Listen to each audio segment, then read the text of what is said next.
আমার শরম করে। আমি কি তোমার ভাসুর? আমি হইলাম গিয়ে তোমার স্বামী। আমার সাথে শরম কিসের? ঘোমটাটা একটু সরাও, দুজনের মুখ দেখে তারপরে কথা বলি।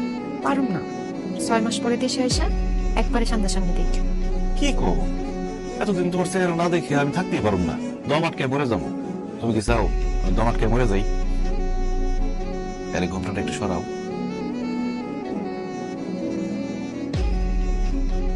মাশাআল্লাহ, কি সুন্দর চেহারা।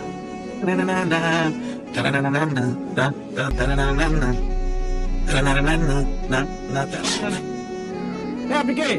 আমাদের বাড়ির সামনে এরকম একটা উদ্ভট ড্রেস পরে এরকম নাচন কুদন করতেছেন? আপনি কি ওসমান? হ্যাঁ আমি ওসমান, আপনি কে? আমি নিজের মুখে বলতে পারবো না। আব্বা আম্মা দেখেন কে আসছে। কিন্তু মা, আমাদের বাড়ির সামনে এই মেয়েটা কে?